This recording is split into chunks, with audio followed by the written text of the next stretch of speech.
Hello, എല്ലാവർക്കും നമസ്കാരം. ഇന്ന് നമ്മൾ കണ്ണൂർ സ്പെഷ്യലായിട്ടുള്ള ഒരു പലഹാരത്തിൻ്റെ റെസിപ്പിയാണ് ഷെയർ ചെയ്യുന്നത്. അതിൻ്റെ പേരാണ് അവിൽ ഇസ്തിരി. അപ്പോൾ ഇത് വളരെ പണ്ട് തൊട്ട് കണ്ണൂരൊക്കെ കിട്ടുന്ന ഒരു പലഹാരമാണ്. കണ്ണൂരുള്ള ഒട്ടുമിക്ക എല്ലാവർക്കും അറിയാവുന്ന ഒരു റെസിപ്പിയാണിത്. നമുക്ക് വളരെ പെട്ടെന്ന് വളരെ കുറച്ച് സാധനങ്ങൾ കൊണ്ട് തയ്യാറാക്കി എടുക്കാൻ പറ്റും. അപ്പോൾ നമുക്ക് നമ്മുടെ അവിൽ ഇസ്തിരി എങ്ങനെ ഉണ്ടാക്കുന്നത് നോക്കാം. അപ്പോൾ അതിന് വേണ്ടിയിട്ട് ഞാൻ ഒരു പാത്രത്തിൽ 1.25 കപ്പ് പാലെടുക്കുന്നുണ്ട്. നമുക്ക് ഈ പാലൊന്ന് തിളപ്പിച്ചെടുക്കാം.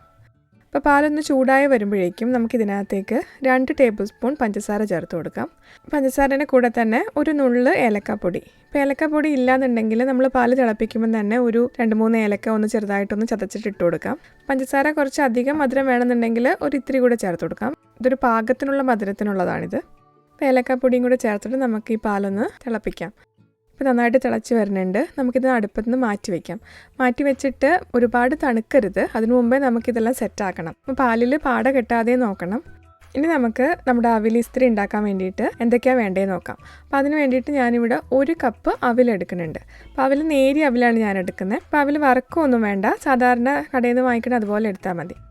പിന്നെ അതിൻ്റെ കൂടെ നമുക്ക് വേണ്ടുന്നത് ഓംപൊടിയാണ്. അപ്പോൾ ഞാനൊരു 1 കപ്പ് അവിലിന് 1/2 കപ്പ് ഓംപൊടി എടുത്തിട്ടുണ്ട്. പിന്നെ നമുക്ക് ഒരു പഴം വേണം. അപ്പോൾ റോബസ്റ്റ പഴമാണെങ്കിൽ ഒത്തിരി നല്ലതാണ്. അപ്പോൾ ചെറുപഴം ആണെങ്കിലും കുഴപ്പമില്ല. റോബസ്റ്റ പഴം ഉണ്ടെങ്കിൽ നല്ല ടേസ്റ്റ് ഉണ്ടാവും. പിന്നെ അതിൻ്റെ കൂടെ ഓരോ ടേബിൾ സ്പൂൺ വീതം കശുവണ്ടി പരിപ്പും ഉണക്കമുന്തിരി എടുത്തിട്ടുണ്ട്. അപ്പോൾ ഇത് നമുക്ക് ഇല്ലാന്നുണ്ടെങ്കിൽ ഒഴിവാക്കാം കേട്ടോ, ഓപ്ഷണലാണിത്. അപ്പോൾ ഒരുപാട് കട്ടിയുള്ള അവിലാന്നുണ്ടെങ്കിൽ ഇത് അത്ര രസം ഉണ്ടാവില്ല. എന്താ വെച്ചാൽ നമ്മൾ പാൽ ഒഴിച്ച് കഴിഞ്ഞാൽ അവൽ കുതിരണം. കട്ടി കൂടി അവിലാന്നുണ്ടെങ്കിൽ നമ്മൾ പാലൊഴിക്കുമ്പോൾ അവൽ അങ്ങനെ കുതിരില്ല. അപ്പോൾ അതൊരു ടേസ്റ്റ് ഉണ്ടാവില്ല കഴിക്കാൻ വേണ്ടിയിട്ട്. അപ്പോൾ എപ്പോഴും നേരിയ അവിലെടുക്കുന്നതാണ് നല്ലത്. അപ്പോൾ ഓംപൊടി ഉണ്ടാക്കേണ്ട റെസിപ്പി ഞാൻ ഇതിന് മുന്നേ ഷെയർ ചെയ്തിട്ടുണ്ട്. അപ്പോൾ അതിൻ്റെ ലിങ്ക് ഞാൻ ഡിസ്ക്രിപ്ഷൻ ബോക്സിലിടാം. ഇനി നമുക്കിതെല്ലാം കൂടെ സെറ്റാക്കിയിട്ട് എങ്ങനെയാണ് അവിൽ ഇസ്തിരി ആക്കുക നോക്കാം.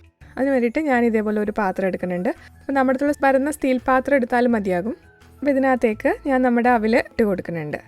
ഇനി അവിലിൻ്റെ മേലെ നമുക്ക് നമ്മുടെ ഓംപൊടി ഇട്ട് കൊടുക്കാം. ഓംപൊടി ഇട്ടിട്ട് ഒന്ന് അവിൽ കവർ ചെയ്യുന്ന പോലെ ഒന്ന് നമുക്ക് സ്പ്രെഡാക്കി കൊടുക്കാം.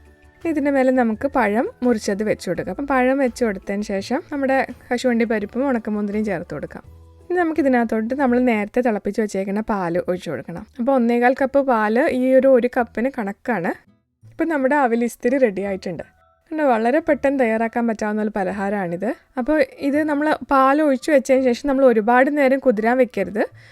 ചൂടാറുന്നതിന് മുമ്പേ തന്നെ വേഗം തന്നെ കഴിക്കണം. ഒരുപാട് നേരം കുതിർന്നു കഴിഞ്ഞാൽ ടേസ്റ്റ് മാറും. പെട്ടെന്ന് തന്നെ കഴിക്കണം, എന്നാലേ അതിൻ്റെ ആ ഒരു കറക്റ്റ് ടേസ്റ്റ് നമുക്ക് കിട്ടുള്ളൂ. അപ്പം നമ്മുടെ അവിൽ ഇസ്തിരി വയറ് ഫുള്ളാവണ ഒരു പലഹാരമാണ്. അപ്പോൾ നമുക്ക് 4 മണി പലഹാരമായിട്ട് തന്നെ കഴിക്കണമെന്നില്ല. ഒരു ബ്രേക്ക്ഫാസ്റ്റ് ആയിട്ടും ഡിന്നറായിട്ടൊക്കെ നമുക്ക് കഴിക്കാൻ പറ്റും. വയറ് നല്ല ഫുള്ളായിട്ട് നമുക്ക് ഫീൽ ചെയ്യും. ഇന്നത്തെ റെസിപ്പി എല്ലാവർക്കും ഇഷ്ടപ്പെട്ടു എന്ന് വിചാരിക്കുന്നു. വളരെ കുറച്ച് സാധനങ്ങളും കൊണ്ട് വളരെ പെട്ടെന്ന് തയ്യാറാക്കി എടുക്കാൻ പറ്റാവുന്ന ഒരു റെസിപ്പിയാണിത്. എല്ലാവരും ട്രൈ ചെയ്ത് നോക്കണം. ട്രൈ ചെയ്തിട്ട് അഭിപ്രായങ്ങളൊക്കെ അറിയിക്കണം. ഇന്നത്തെ വീഡിയോ ഇഷ്ടപ്പെടുവാണെങ്കിൽ നമ്മുടെ ചാനൽ ലൈക്ക് ചെയ്യാനും സബ്സ്ക്രൈബ് ചെയ്യാനും മറക്കരുത്. നമുക്ക് അടുത്ത വീഡിയോയിൽ കാണാം. Thanks for watching.